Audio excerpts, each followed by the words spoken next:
A very warm welcome to all the viewers of Parvasi TV. Today we have Ontario's Minister of Citizenship and Multiculturalism, Michael Ford, with us. He was on an India visit to promote Ontario, where he visited several religious places like Sri Harmandir Sahib or the Golden Temple in Amritsar, Bap's Akshardham Temple in New Delhi, the Lotus Temple, and historical places like Sabarmati Ashram, India Gate, and so many more. And before I get nostalgic and we dive in any further and discuss about your visit, I would like to welcome you on our show today here, Minister.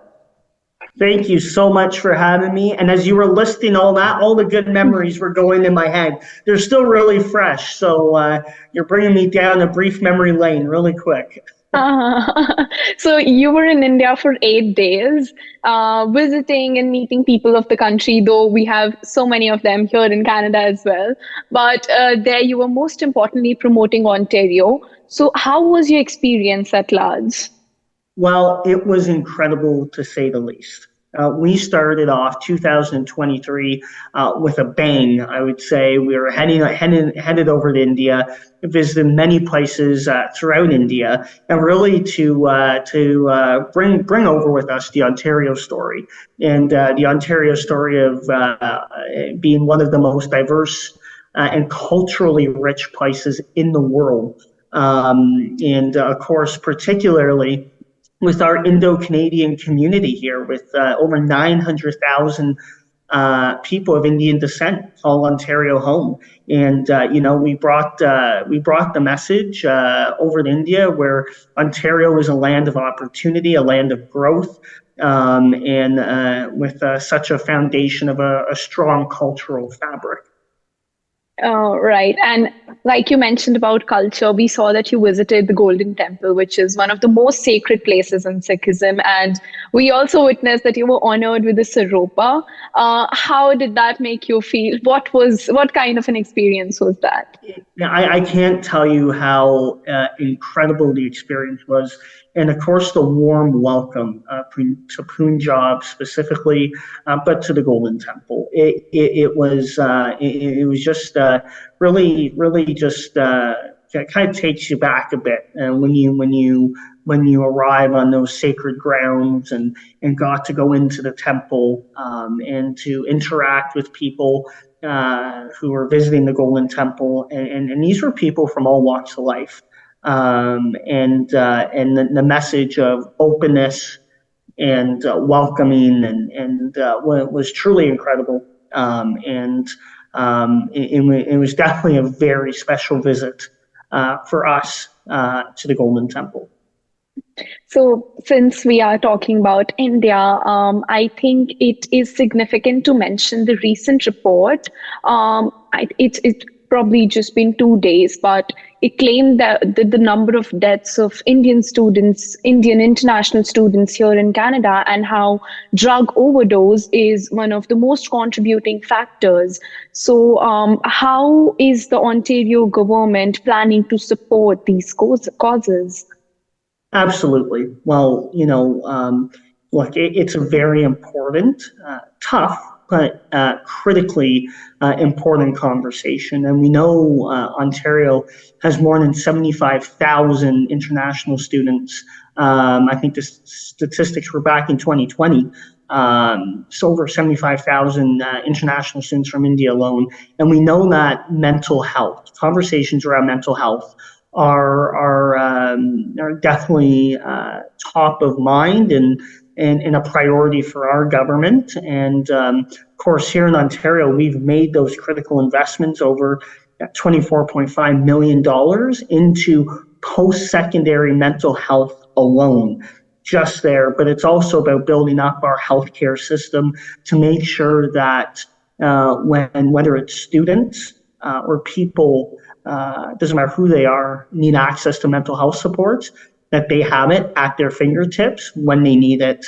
And I know our government continues to make those critical investments, pointing to that one specific thing alone. But know that if you are in need of help or are having any sort of mental health crisis, definitely reach out for help. and help will be there. Like you mentioned that if you need help, help would be there. The students can reach out, but we know that investments are being made. I was also interviewing the Associate Minister of Mental Health of Ontario, Michael Tibolo. But we know that there are investments, but how are the students being informed about these investments? And like you said, that you can reach out. So what are those places that the students can reach out to? Absolutely. And look, it doesn't matter what level of government it is.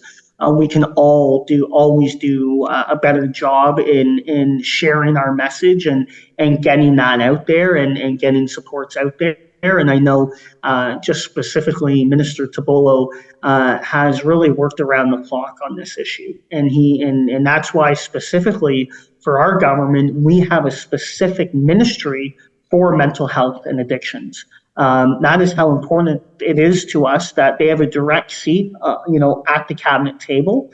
And I know we have many conversations around mental health and addictions and how we're going to continue to invest these supports, but of course get out our message. But I think what is fundamental is that we continue to make those investments in the core system.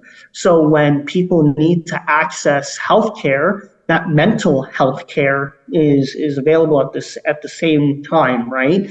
And making sure it's within that system, and making sure that people know that there are things out there and places to go when we are making those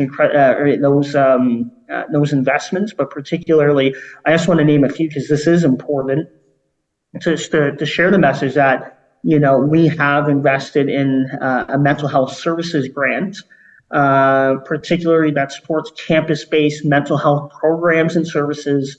We put $4.45 million in to support frontline mental health service for workers on campus, and so on and so forth. I actually have a list beside me here that I'll make sure we share with your media organization to get that out. But no question that supporting students' mental health is of utmost importance, without question. And our government will continue to do that and take all necessary steps to make sure people have the supports for what they need and when they need it. You're right. Other than students, why I also feel that your India visit was really important for Ontario and for Canada as well, because there have been a lot of back and forth MEA statements being released by both the governments, Indian government and the Canadian government. And the people here, the students, the residents of Indo-Canadians, they are being divided on religious basis due to whatever is happening here in Ontario and in Canada, or I would say worldwide. So what would you like to say about that? Well, look, very, very simply, I would have to say that Ontario is a place where people from all walks of life can come home. It doesn't matter who you are, what you believe in. Ontario is your home, and any type of intolerance or hatred or acts of separation or anything of any kind is absolutely not tolerated here in our province, and is not tolerated by our government. Of course, the work on making sure that Ontario is one of the greatest places for people from all walks of life continues each and every day, particularly under my ministry, but the government as a whole. So that would be my message to Ontarians and people from all over the world. Right. So you went to India to promote Ontario, and we know how significant part immigrants play here in Canada. Canada is known to be a country of immigrants. But at one place we are encouraging more immigrants to enter the country, and on the other hand, the people who are already residing here for 4 or 5 years, who have been on their work permits, they've applied for their permanent residency. We did not have draws for months, and there are people whose work permits are about to expire, and they are struggling to get a reply on their files. How are we planning to combat that backlog? Mhm. Well, look, we've been very clear as the Ontario government that skilled immigration, and we want people coming to Ontario. One of the staggering statistics is that we have in excess of, or we've grown Ontario's economy of access of over 500,000 jobs. Premier Ford and our government have not been shy about talking about wanting more skilled immigration in Ontario. We have been pushing the federal government on this for quite a long time. And while I believe there have been steps of progress on the federal government, we are going to continue to work with them on growing that, and particularly addressing those work visa issues, permanent residency issues, which do fall to the federal government. But I'll tell you, Ontario will always be a partner in those conversations, with the continued goal of making sure that we have a strong and vibrant economy here in Ontario, and we continue to grow that on the foundation of such a rich culture and rich diversity. What message do you have for the people of India that you just visited, and for the Indo-Canadians here? Well, look, first off, to the people of India, thank you so much for the incredible warm welcome and heartfelt hospitality that you showed myself and our team. India was such a beautiful visit, such a strong and vibrant country with rich culture and rich diversity. And look, we see that here at home with our Indo-Canadian community, and Ontario as a whole is one of the most diverse places in the world. And we are proud of our diversity, and we're going to continue to celebrate our culture and diversity, and particularly our Indo-Canadian community here at home.